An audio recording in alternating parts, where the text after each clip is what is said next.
ನಮಸ್ಕಾರ ವೀಕ್ಷಕರೇ, ಇವತ್ತು ಸ್ನಾಕ್ಸ್ ಟೈಮ್ ಅಲ್ಲಿ ಮೊಟ್ಟೆ ಚುರುಮುರಿ ಹೇಗೆ ಮಾಡೋದು ಅಂತ ನೋಡೋಣ ಬನ್ನಿ. ನೀವಿನ್ನು ನನ್ನ ಚಾನೆಲ್ ನ ಸಬ್ಸ್ಕ್ರೈಬ್ ಮಾಡ್ಕೊಂಡಿಲ್ಲ ಅಂದ್ರೆ ದಯವಿಟ್ಟು ಈಗಲೇ ಸಬ್ಸ್ಕ್ರೈಬ್ ಮಾಡ್ಕೊಂಡು ವಿಡಿಯೋ ನೋಡಿ. ಇಲ್ಲಿಗೆ ವೀಕ್ಷಕರೇ, ಅಗಲವಾಗಿರೋ ತಟ್ಟೆ ತಗೊಂಡಿದ್ದೀನಿ. ಅದಕ್ಕೆ ಸಣ್ಣಗೆ ಹೆಚ್ಕೊಂಡಿರೋ ಈರುಳ್ಳಿ ಹಾಕೋತಾ ಇದ್ದೀನಿ.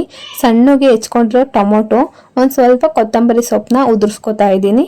ಅದಾದ್ಮೇಲೆ ಸ್ವಲ್ಪ ಸ್ಪೈಸಸ್ ಗಳನ್ನ ಆಡ್ ಮಾಡ್ಕೊಳ್ಳೋಣ. 1 ಸ್ಪೂನ್ ಖಾರದ ಪುಡಿ ಹಾಕೋತಾ ಇದ್ದೀನಿ, 1 ಸ್ಪೂನ್ ಧನಿಯಾ ಪೌಡರ್ ಹಾಕೋತಾ ಇದ್ದೀನಿ, 1 ಸ್ಪೂನ್ ಗರಂ ಮಸಾಲ ಹಾಕೋತಾ ಇದ್ದೀನಿ, ಒಂದ್ ಸ್ವಲ್ಪ ಚಿಕನ್ ಮಸಾಲ ಹಾಕೋತಾ ಇದ್ದೀನಿ. ಅದಾದ್ಮೇಲೆ ಎಣ್ಣೆಯಲ್ಲಿ ಕರ್ದಿರುವಂತ ಕಡಲೆ ಬೀಜನ ಹಾಕೋತಾ ಇದ್ದೀನಿ. ತುಂಬಾ ರುಚಿಯಾಗಿರುತ್ತೆ ಎಣ್ಣೆಯಲ್ಲಿ ಕರ್ಕೊಂಡು ಈ ರೀತಿ ಚುರುಮುರಿಗೆ ಹಾಕೋದ್ರಿಂದ ಕಡಲೆ ಬೀಜನ. ಇವಾಗ ರುಚಿಗೆ ತಕ್ಕಷ್ಟು ಉಪ್ಪು ಹಾಕೊಂಡು ಕಾದಿರೋ ಎಣ್ಣೆನ ಸ್ವಲ್ಪ ಹಾಕೋತಾ ಇದ್ದೀನಿ. 1 ಸ್ಪೂನ್ ಅಷ್ಟು ಹಾಕೋತಾ ಇರೋದು ನಾನು. ಉಪ್ಪು ಖಾರ ಹಿಡಿಯೋ ತರ ಚೆನ್ನಾಗಿ ಮಿಕ್ಸ್ ಮಾಡ್ಕೊಳ್ಳಿ. ನೀವು ಮಿಕ್ಸ್ ಮಾಡ್ಕೋಬೇಕಾದ್ರೆ ಗಮನಿಸಿ, ತುಂಬಾ ಚೆನ್ನಾಗಿ ಸ್ಮೆಲ್ ಬರ್ತಾ ಇರುತ್ತೆ. ಯಾವ ರೀತಿ ಅಂದ್ರೆ ಹಾಗೆ ಬಾಯಿಗೆ ಹಾಕೋಬೇಕು ಆ ರೀತಿ ಸ್ಮೆಲ್ ಬರ್ತಾ ಇರುತ್ತೆ. ಅಷ್ಟು ರುಚಿಯಾಗಿರುತ್ತೆ ಮಾತ್ರ. ಈ ರೀತಿ ಮಾಡ್ಕೊಂಡು ತಿಂದ್ರೆ ಚುರುಮುರಿನ.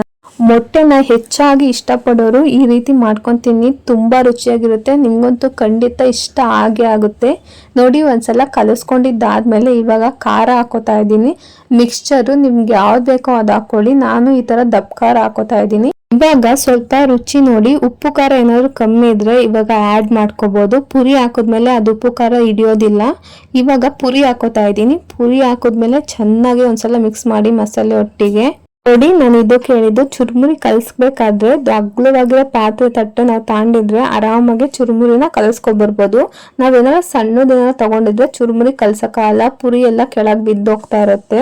ಅದಕ್ಕೆ ಹೇಳಿದ್ದು, ನೀವು ಯಾವುದೇ ರೀತಿ ಚುರುಮುರಿ ಮಾಡ್ಕೊಳ್ಳಿ, ಆದ್ರೆ ಅಗ್ಲವಾಗಿರೋ ಪಾತ್ರೆನೋ ತಪ್ಪೆನೋ ತಗೊಂಡು ಕಲಸ್ಕೊಳ್ಳೋದಿಕ್ಕೆ ಈಸಿ ಮಾಡ್ಕೊಳ್ಳಿ. ನೋಡಿ, ಈ ರೀತಿ ನಾನು ಕಲಸ್ಕೊಂಡಿದ್ದೀನಿ. ಎಲ್ಲ ಖಾರ ಮಸಾಲೆ ಎಲ್ಲ ಚೆನ್ನಾಗಿ ಹಿಡಿಯೋ ರೀತಿ ಕಲ್ಸ್ಕೊಂಡಿದ್ದೀನಿ. ಇವಾಗ ನೋಡ್ಕೊಳ್ಳಿ, ಉಪ್ಪು ಖಾರ ಪೂರಿಗೆ ಚೆನ್ನಾಗಿ ಹತ್ಕೊಂಡಿದ್ಯಾ ಅಂತ ಒಂದ್ಸಲ ಟೇಸ್ಟ್ ನೋಡ್ಕೊಬೇಡಿ, ಕನ್ಫ್ಯೂಸ್ ಇರಬಾರ್ದು. ಇವಾಗ ಲಾಸ್ಟಿಗೆ ಒಂದು ಬೇಯಿಸಿರೋ ಮೊಟ್ಟೆನ ಸಣ್ಣ ಸಣ್ಣದಾಗೆ ಕಟ್ ಮಾಡ್ಕೊಂಡು ಹೆಚ್ಬಿಟ್ಟು ಹಾಕೊಳ್ಳಿ. ನಾನು ಲಾಸ್ಟಿಗೆ ಯಾಕೆ ಮೊಟ್ಟೆನ ಈ ತರ ಹೆಚ್ಬಿಟ್ಟು ಹಾಕೋತಾ ಇರೋದು ಅಂದ್ರೆ ಪುರಿ ಜೊತೆ ಚೆನ್ನಾಗಿ ಮಿಕ್ಸ್ ಆಗ್ಬೇಕು, ಅದಕ್ಕೋಸ್ಕರ ಲಾಸ್ಟಿಗೆ ಹಾಕೋತಾ ಇದ್ದೀನಿ. ನಾವು ಮಸಾಲೆ ಎಲ್ಲ ಹಾಕೋದ್ವಲ್ಲ, ಅವಾಗ್ಲೇನೆ ಹಾಕ್ಬಿಟ್ಟಿದ್ರೆ ಅದು ಮಸಾಲೆ ಒಟ್ಟಿಗೆ ಆಗೋಗಿರೋದು, ಅದು ಮೊಟ್ಟೆ ಕಾಣ್ತಾನೆ ಇರ್ಲಿಲ್ಲ, ಬಾಯಿಗೂ ಸಿಗೋದಿಲ್ಲ. ಅದಕ್ಕೋಸ್ಕರ ಲಾಸ್ಟಿಗೆ ಹಾಕೋತಾ ಇದ್ದೀನಿ.